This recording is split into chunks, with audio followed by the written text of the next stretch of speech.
My teacher had a secret room in our school, and for almost 3 years, I had no idea it existed. Everyone at school loved Miss Parker. She was the kind of teacher who remembered your birthday, stayed after class when you needed help, and somehow knew when something was wrong, even if you didn't say anything. I liked her too. In fact, she was probably my favorite teacher. That's why when I discovered the room she had kept locked for years, I wasn't prepared for what I found inside. It started on an ordinary Tuesday afternoon. I had stayed after school to finish a history project because I had forgotten to turn it in that morning. By the time I finished, most of the teachers had already left. The hallways were almost completely empty. I was walking toward the main entrance when I realized I'd left my backpack in Miss Parker's classroom. I went back upstairs and noticed something I'd never paid attention to before. At the end of the hallway, behind a large bulletin board, there was a narrow gray door. It didn't have a classroom number, it didn't have a window, and most importantly, it had a padlock on the outside.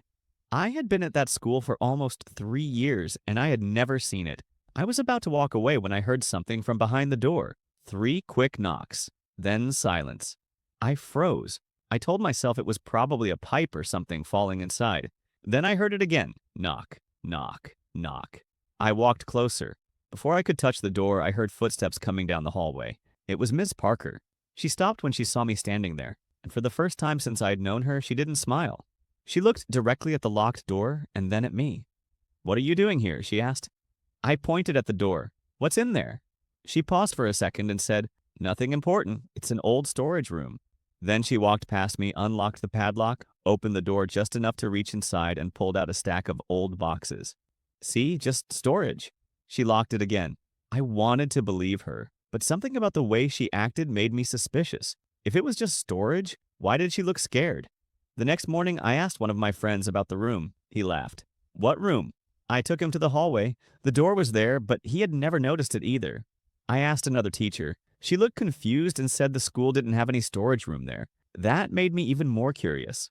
Over the next few days, I started noticing little things. Miss Parker would sometimes leave her classroom during lunch and return 20 minutes later. She always carried a small key on a chain around her neck. She never let anyone borrow it, and whenever someone mentioned the old part of the school, she would change the subject.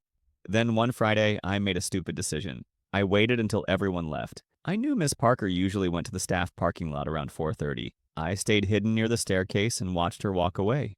When I was sure she was gone, I went back to the locked door. I had no key, but I noticed something taped underneath the bulletin board. It was a small envelope. My name was written on it. I stared at it for a long time before opening it. Inside was a photograph of me. Not a recent photograph. It was from elementary school. I was standing next to my mother at a school event. On the back, someone had written, "He still doesn't remember." My hands started shaking. Why would my teacher have a picture of me from before she even knew me? I put the photograph in my pocket and ran home. That night, I asked my mom if she knew Miss Parker. She became strangely quiet. Then she asked me, "Why are you asking?" I told her I had seen an old picture of myself in my teacher's possession. She didn't answer for several seconds. Finally, she said, "Stay away from that room." That was the first time my mother had ever told me to stay away from something without explaining why. The next morning, I confronted Miss Parker. I showed her the photograph. She looked at it and sighed. "I was hoping you wouldn't find that." I asked her what it meant. She sat down and told me something I had never heard before. When I was 7 years old, I had been involved in an incident at my old school. I had gotten lost during a school field trip. I was missing for almost 2 hours before a teacher found me. Everyone thought I had simply wandered away, but Miss Parker had been there that day. She wasn't my teacher then. She was a substitute helping another class. She had been the person who found me. I didn't remember her because I was too young, but she remembered me. She told me there was something unusual about that day. When she found me, I was hiding behind a storage building and crying. I kept repeating the same sentence. He told me not to tell Mom. She had asked who I was talking about, but I wouldn't answer. The school investigated, but nothing was ever proven. My parents eventually moved me to another school, and everyone tried to forget about it. Everyone except Ms. Parker. She had kept the photographs and notes because she never believed the story was finished. I asked her why she had never told me. She said, "Because I didn't want to put a memory in your head that wasn't already there." Then she told me the truth about the locked room. It wasn't a storage room. It was the school's old counseling room. Years earlier, students who were dealing with serious problems had been sent there to talk privately with counselors. Miss Parker had turned it into a small archive for old student cases that had never been properly resolved. My photograph was in there because she had been trying to understand what happened to me. I asked her what she had discovered. She looked at me and said, I found one thing that scared me. She opened the door and took me inside. The room was filled with old boxes, photographs, notebooks, and school records. On one wall were several photographs of students who had disappeared from the school over the years. I recognized one of the faces. It was a girl from an old newspaper article I'd seen years earlier. She had disappeared from the same school when she was 10. Miss Parker showed me a handwritten note from the girl's file. It had been written by a teacher who worked there at the time. The note said that the girl had complained about someone following her after school. The school never found out who it was. Then Miss Parker pointed to another photograph. It was a picture of a man who had worked at the school when I was 7. I recognized him immediately. He was the same man I had seen in the hallway the day I disappeared. Suddenly, a memory came back. Not a complete memory, just a voice, a hand on my shoulder, and a sentence.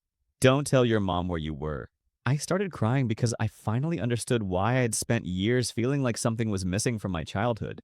Miss Parker hadn't been hiding the room because she wanted to scare students. She had been trying to protect them. She had spent years keeping records because she believed someone had been hurting children, and the school had failed to notice. The man in the photograph had already left the school years earlier, but Miss Parker had recently learned that he was being investigated for similar complaints in another state. She had kept the room secret because she was afraid the evidence would disappear if the wrong people found out. I asked her why she finally showed me everything. She looked at me and said, because you remembered. That night, I told my parents everything. My mother cried when I told her about the room. She admitted she'd always suspected there was more to what happened when I was 7, but she had been afraid of reopening the past.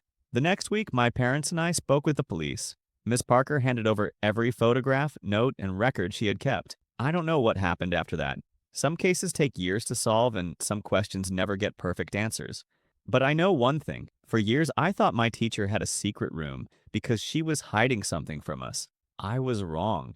She had a secret room because she was trying to make sure someone else's secrets couldn't stay hidden forever.